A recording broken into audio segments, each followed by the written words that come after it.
5, 4, 3, 2, 1, 0.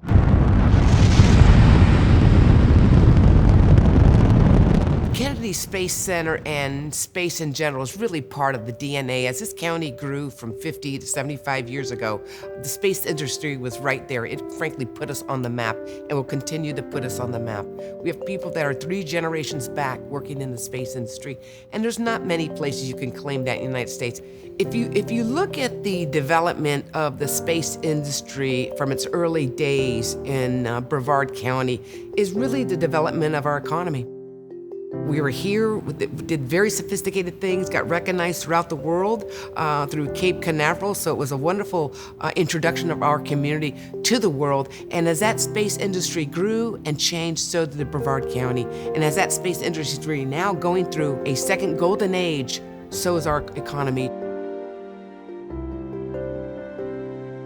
On launch day, it's great feeling for the community. We have visitors from out of state, all over the world actually come here to watch our launches. Even the locals still get involved and excited when we see launches. In addition to my role as a county commissioner, I'm also a nurse practitioner, and there's been more times than I can count that I've been in a room with a patient where we will stop mid-exam or mid-discussion and go to a window to watch a launch. And it's because we all want to experience it, because it's exciting. No matter how many times it happens, it's still an exciting event to be a part of. One of the things we can do as a government, as a local government especially, is provide more support to our uber talented and highly educated, often spouses of our military members. I know we've made some efforts to make those connections with our aerospace industry, but I think oftentimes they get overlooked because we're so hyper-focused on our military members that we don't really tap that excellent resource we have in spouses. So for me, as when it comes to employment, I had the hardest time. Every time I would be with my employer for 2 years. Sorry, we've got orders now, we have to PCS. I would cry. I'm worth more, I deserve more, I want more, and I need more. And I just felt like my career was put on the back burner.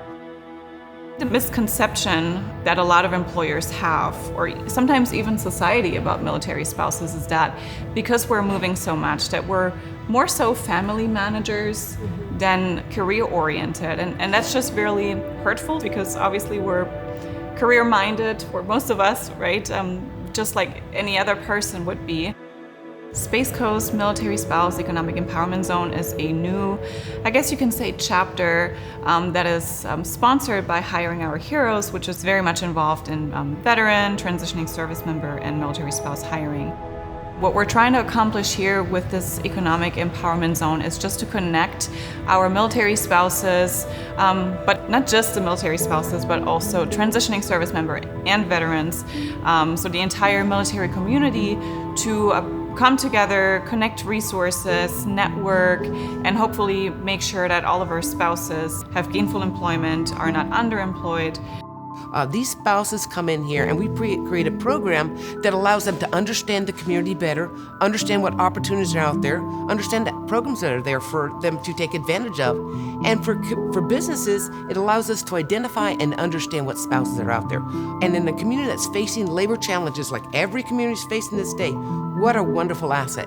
I have a passion for cyber and IT. They're hard fields to get into, to tap into initially. So anything I can try to do to at least help veterans and spouses tap into those careers, I'm all ears, all game, trying to make those connections and help those folks out.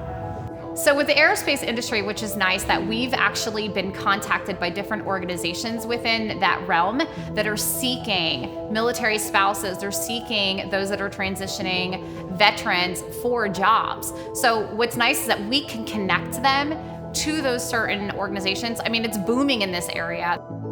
We collectively help them make the connections. We get the resumes out there. We get FaceTime with HR managers, and it's definitely blowing them away.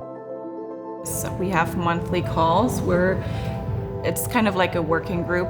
Employers that are interested in learning more, interested in supporting the initiative are welcome to dial in, as well as spouses. So we give the spouses the direct opportunity to talk to HR professionals or hiring managers that are really wanting to support and talk to them directly during this call.